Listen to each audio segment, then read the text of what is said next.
got AIDS for 40. I guess I'm gonna do the intro first. Yeah, well, hang on, no heckling. Like I said, I've known this guy for about 1.5 years. He's been coming here, supporting the show, bringing friends, which the comics really appreciate. And I remember about 1.5 months ago, I was like, hey man, do you want to get up and do this? And he was like, fuck yes. So, and this could be the beginning, who knows, all right? It took me, I mean, a lot of people say, how do you get started in stand-up?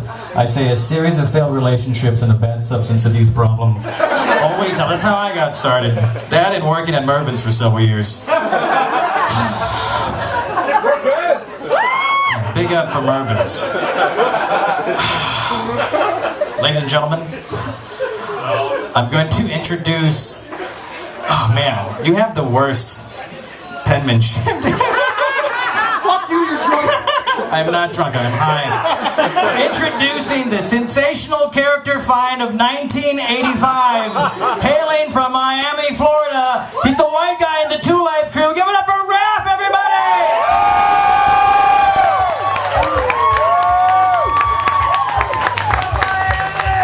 Oh shit. Hey guys, yes I am the white guy in the Two Life Crew. That being said, I'm not white. I should start with that. I know I look the fucking part, but I guess the one thing that does make me white per se is that I can get a sunburn on one part of my body only. Because I was driving around today, and you can't see it under these lights, but my arm got red just leaning out the window like this. How the fuck does that happen? My parents are from Nicaragua. You don't know where that is, don't worry about it. If you're curious, you go down south of Mexico, hang a left around Costa Rica, you'll get there. You'll find it. But yeah, that being said, so I have recently decided that I am the victim of either the most roundabout seduction in the history of the world or the most fucking genius prank that has ever been played on anybody. Because I have been subscribed to Parents Magazine. Parents Magazine, and just started showing up one day. And then what makes it even better is the next day, I go into work. I work, for those of you that are curious, in the You Mad Bro department. And what that is it's complaints. It's the complaint department for the auto buying industry for a certain big box store that rhymes with Chosco. And so, basically, when you go to a dealership and something goes fucking wrong, you get to yell at me. And if you're an executive member, then you get to yell at me for a little longer. It's nice. But I get to work the next day, and there's a balloon hanging over my desk that says, "It's a boy." This may surprise you that I'm not seeing anybody currently. But, yeah, and then on top of that, I started getting emails for fucking Gymboree. So, if this has been going on for a while, nobody wants to fess up to it. So I'm going to ask you, if you're guilty, come forward and let me know, and 9 months from now, I will deny paternity. No, I won't. I'll be responsible. Alright, so, you know, and then trying to get back in the dating scene, you know, I've been trying to work out a little more, eat a little better, be more conscious of what I put in my mouth. So,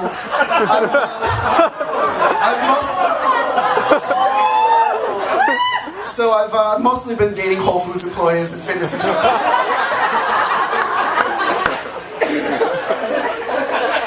Pussy. Alright, so yeah. My brother got married recently. He's in the crowd here somewhere.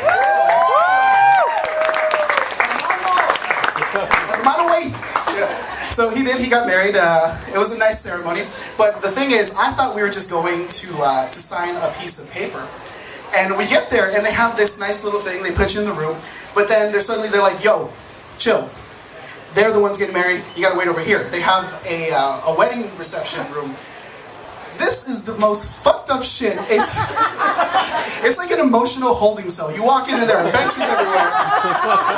Like I swear to God, I think I saw somebody like curling bouquets in the corner. Guy wrapping a citrus zester in the veil. I guess he's planning on stabbing the bride with thoughtfulness. I don't know.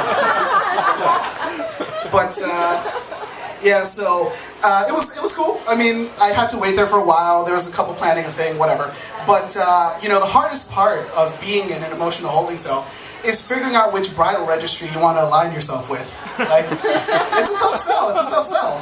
You know, I was gonna go with the TJ Maxx registry, but they wanted me to get a tattoo of a blender on my face, and I said, I can't do it. But yeah, so that's what happened in my life. And also, I basically realized that there's been a lot of talk of cougars this evening, hasn't there? God bless you. God bless you. For those of you on the prowl, I do dream of being mauled.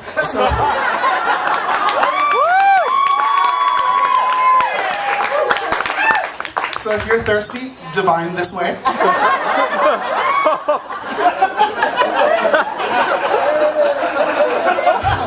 Oh man, this is great. You guys are great. I had every sincere thought that I was going to come up here and die on stage. But I promise you that if I did, it'd be funny. It'd be like one of those where like I shit myself exactly as it's happening. And it just let out the loudest, wettest fart.